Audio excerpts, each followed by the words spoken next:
You ever feel like you're working harder than ever, but somehow you're still barely making ends meet? Gas is up, groceries cost an arm and a leg, rent keeps climbing, and don't even get me started on taxes. But guess who's not struggling? Illegal immigrants. While you're busting your back trying to provide for your family, the government is handing out billions, yes, billions on free housing, healthcare, food, and who knows what else, to people who aren't even supposed to be here. Now tell me, where's that money when our veterans need it? Where's that money when hardworking Americans are homeless? Where's that money when you need relief? It's going straight into the pockets of illegal migrants, and you're the one footing the bill. Trump had the right idea. All illegal entry will immediately be halted, and we will begin the process of returning millions and millions of criminal aliens back to the places from which they came.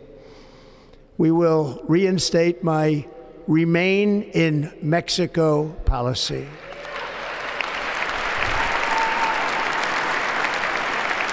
I will end the practice of catch and release. And I will send troops to the southern border to repel the disastrous invasion of our country. Right now, our cities are falling apart because of Biden's open border madness. Look at places like New York and Chicago. They're collapsing under the weight of illegal migration.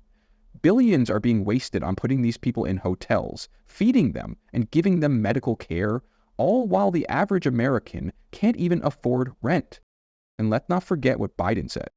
I would, in fact, make sure that we immediately surge to the border. All those people are seeking asylum. They deserve to be heard. That's who we are. We're a nation that says if you want to flee and you're fleeing oppression, you should come. Oh, yeah, they surged, all right.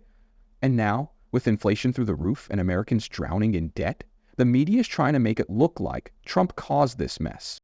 I know some people feel bad for illegal immigrants, and yeah, I get it. But let's be real. This isn't just about sad stories. It's about our lives being destroyed while they're thriving on our dime. Let's take a look at just how much this mess has cost us. Roughly 1% of the city's budget over the course of 4 years. Mayor Johnston, the same question, and I don't need a speech, just a number. Thank you, Congresswoman. Thank you, Congresswoman. It's $79 million over the last 2.5 years. Mayor Adams, same question. How much has New York spent to care for illegal aliens? Approximately $6.9 billion went out of our taxpayers' funds. Mayor Wu, same question. How much has Boston spent to care for illegal aliens in the last 4 years?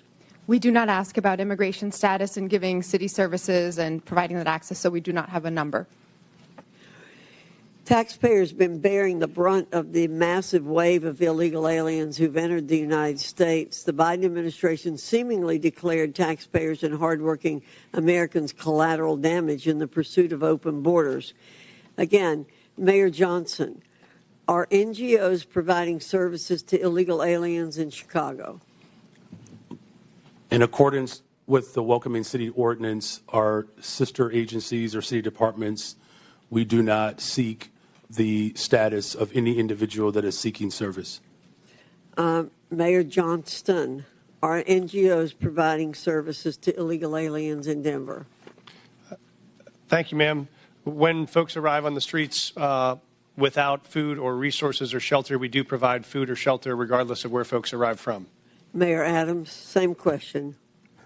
Yes, in a combination of city agencies and nonprofits, we responded to the migrant asylum seekers humanitarian crisis that hit our city. Did you hear that? Billions. Just imagine what that money could have done for struggling American families, for veterans, for small businesses trying to survive. And let's be clear, not all of these people are just hardworking immigrants looking for a better life. Plenty of them have violent criminal records, and they're walking freely in our cities because of Biden's weak policies. Meanwhile, Democrats act shocked when crime goes up. What did they think was going to happen? But here's where it gets even worse. FEMA, the agency that's supposed to help Americans after disasters, is now catering to illegal immigrants instead.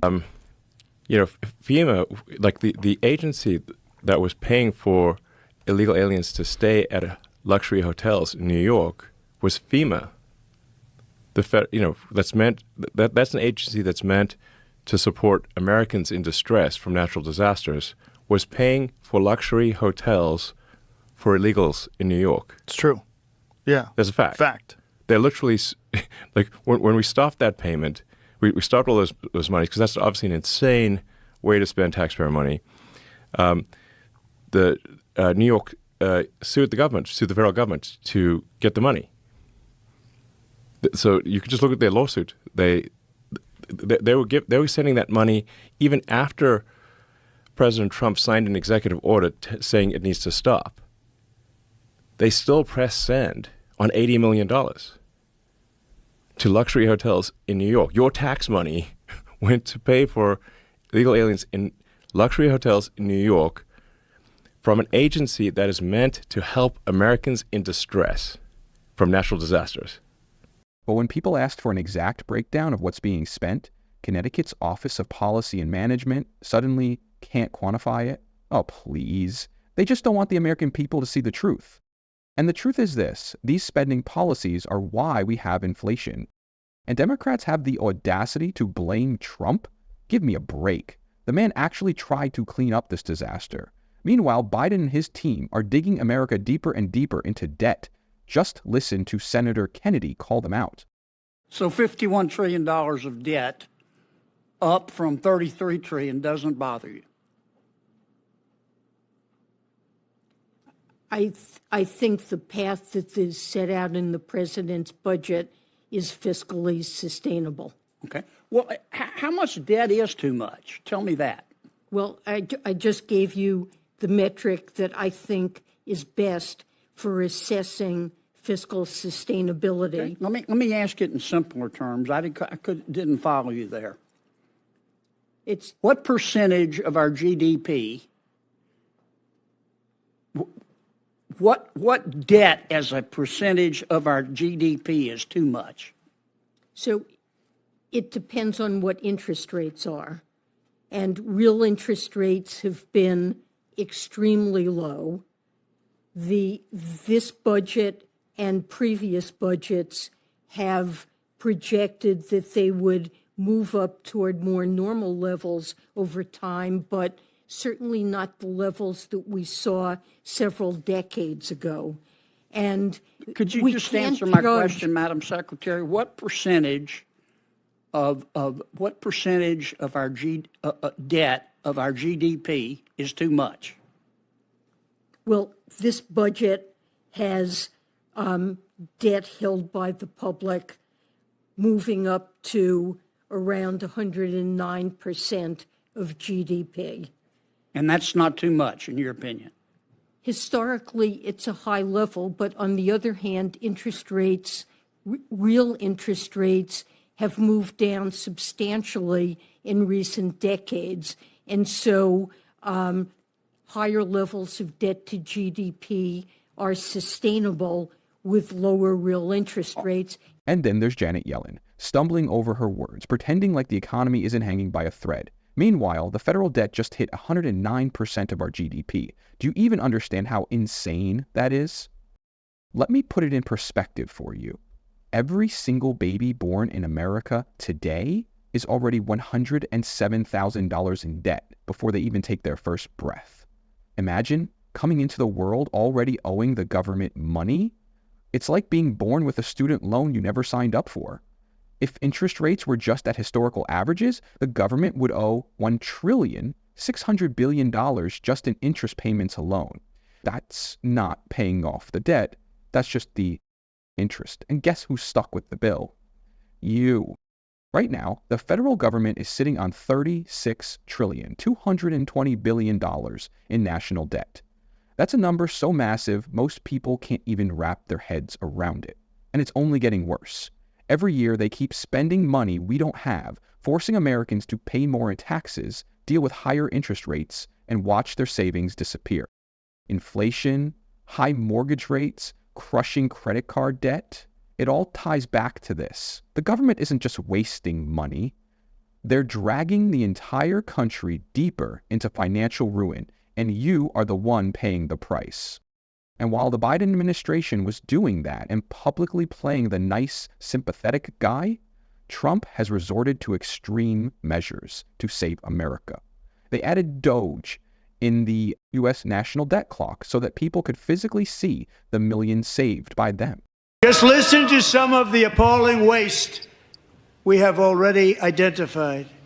$22 billion from HHS to provide free housing and cars for illegal aliens. $45 million for diversity, equity, and inclusion scholarships in Burma. $40 million to improve the social and economic inclusion of sedentary migrants. Nobody knows what that is. $8 million to promote LGBTQI+ in the African nation of Lesotho, which nobody has ever heard of.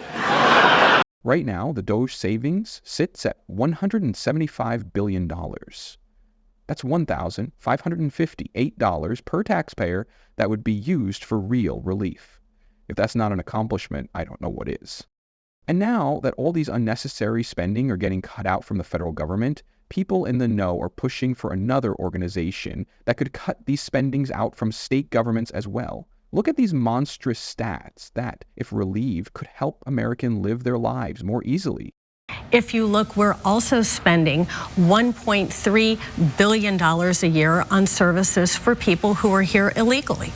And so that's another area where we could take a peek at what's going on. That $1.3 billion that you say the state is spending on people who are here illegally, what kind of services is that spent on? Where does that money go? Well, all kinds of services, whether it's health or welfare or all other kinds of services that people who are in need receive.